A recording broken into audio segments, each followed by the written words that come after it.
Hi everyone, this is Kijibo Vlog. It's a Filipino actor based in Saudi Arabia and welcome back to my channel. Agad-agad ko another reaction video. Ang Gilman compilation. So without further ado, let's start this. Ano Ina to? ni Eman Bacosa Pacquiao may mensahe para sa mga bashers ng anak. Masakit para kay Joanna Rose Bacosa ang mga batikos na ibinabato sa kanyang anak na si Eman matapos itong matalo kay Rodelyn Perez sa laban para sa Philippine Boxing Federation lightweight title. Isa sa mga akusasyon ng mga kritiko ay nawalan umano ng focus si Eman sa boxing dahil naging abala ito sa showbiz. Oh. Dahil dito, agad na ipinagtanggol ni Joanna ang kanyang anak sa social media. Ayon sa kanya, ginagamit lamang ng ilang bashers ang pagkatalo ni Eman upang Oo, makagawa para ng content at makakuha ng atensyon online. Tama. Pinuna rin niya ang naging officiating ng laban, partikular ang referee na naman. umano'y hinayaang masuntok si Eman sa likod ng ulo sa ikalawang round nang walang agarang aksyon. Ina ni Eman Bacosa Pacquiao may mensahe para Tama sa mga naman. bashers ng anak. Alam ko na malayo pa ako sa PBF lightweight. Ang unang tanong ko pare, nakita ko yung interview, yung video ng kalaban mo. Ako gusto yatang agawin si Jillian Ward eh. Sige. Subukan. Sige po. Okay. Anyway, so nandito tayo sa Muntinlupa ngayon sa putata ng laban po niya sa DRT Sports Complex. Alas 3 ang simula. So pumunta po kayo. Itong unang tanong natin, of course, sa boxer, laging mahirap yung timbang. Kumusta naman yung proseso ng timbangan kung nagkaroon ng konting issue pero pumasok din? Anong nangyari? Masasabi ko lang po is glory to God. Maayos naman ang lahat. At saka panoorin nyo lang po sa mga highlights ng mga vlogger yung mga way namin. Tsaka unang-una, itong laban na to is para to sa mama ko, pating belt na ito. Kasi hindi naman talaga ako interesado sa mga bagay niya. Gusto ko lang talaga manalo at i-glorify ang Panginoon. At someday, pag nag-retire ako sa boxing, maalala ako ng tao as a good son, not just as a boxer. Na ipinaglaban ko yung magulang ko at mama ko sa kahit kanino man. Hindi lang as a true champion, but as a protector of the family. Napakabuting anak talaga dito. Alam mo, kanina nakita ko yung mami mo, medyo emotional eh. Emotional lagi mo yung malaban eh. So, eto nga, no? Dinedicate mo sa mami mo, pero Father's Day din bukas. Yes po. And you have your father na, yung father mo by blood, and father mo na naghuhulma sa'yo ngayon. I'm sure, dinededicate din mo rin sa kanila, no? Dad, I just wanna make you proud too. Happy Father's Day. Happy Father's Day po pa. Dalawang papa. Oh, yes po, yes po.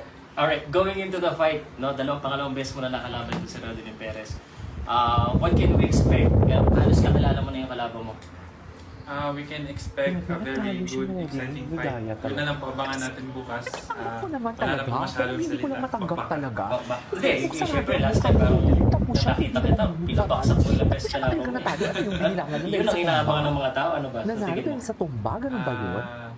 Pag-pray na lang po natin na maayos yung laban. Okay. Maayos yung laban. Of course, isa pa sa tanong ng mga tao, ano, last time may nanood na sikat na maganda. Kaya may manood kaya ang sikat na maganda? Abangan nyo na ako, secret. Alright, on a serious note, of course, medyo nagiging seryoso na yung mga laban mo, mas matindi na. First title fight sa mga anak ni Pacquiao, na ano na yan, no?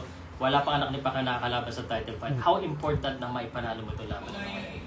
Unang-una, para rin to sa Panginoon na sa lahat ng nangangarap na boksingero, huwag po kayong mawalan ng pag-asa kasi kung narating ko nga po yung narating ko ngayon, paano na lang po kayo? Kaya manalig lang po kayo sa Panginoon, tsaka ipaglaban niyo po yung yung pinaglalaban niyo. Yun po. God bless.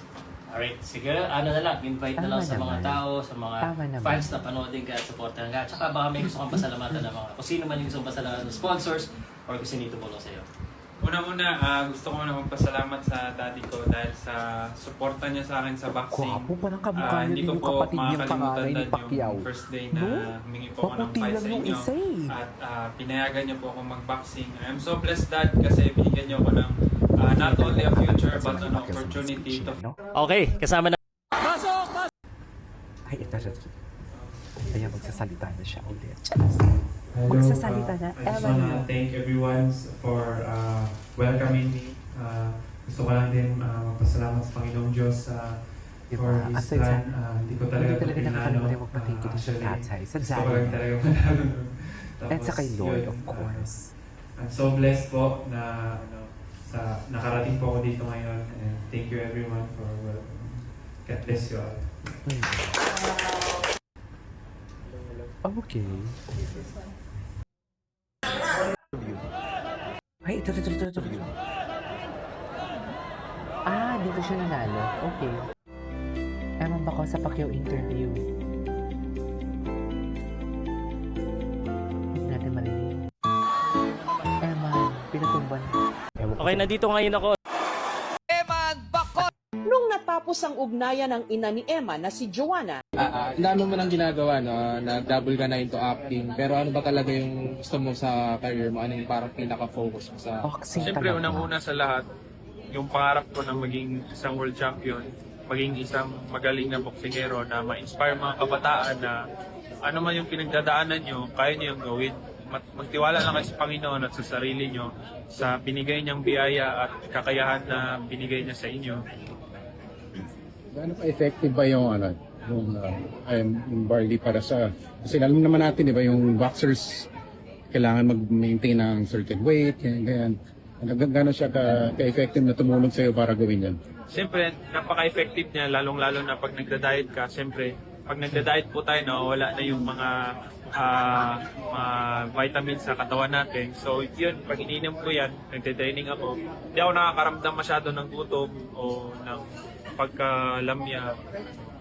So, yun yung... Ano yung question ko lang? Mula sa pagkabata mo ba, alam mo lang magaling ka talagang mag-boxing or dahil sa nalaman mong tatay mo ay boksingero kaya mas gusto mo mag-boksingero? Ano yun? Actually, nung bata ako, ano lang ako, gym lang. Hindi naman as in talaga in-expect ko na maging boksingero ako.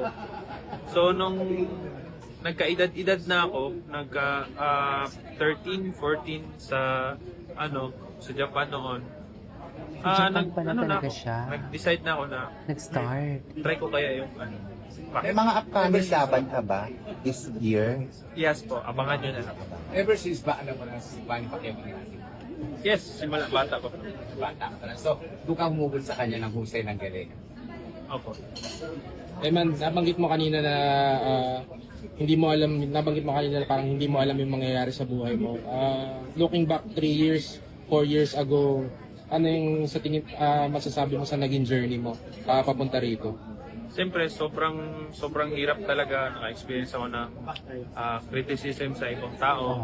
Ay, kinitisan Sabi siya. nila, hindi ko daw kaya mga ganito, ganyan. Yun yung Pero mahirap nagtiwala eh. lang ako sa Panginoon. Hindi talaga Alam ako mo yung mga sumuko tao, kahit alam hinihintay ko, na lang na hindi ako makita kang pinakamagaling, bumagsak. hindi ako yung Hinihintay. pinakamalakas. Hinihintay Hindi talaga na ako nila na sumuko makita sa kang pangarap bumagsak. ko. Diyan sila Nagtiwala lang ako tuwang-tuwa. sa Kanya, sa Panginoon. Totoo lang. Walang Ayun, ano. naabot ko naman yung Tingnan mo Man, yung mula tsura sa niya, napaka-sincere. Anyways, that is our for today's video. This is Kid Vlogs and see you in my next vlog. Bye.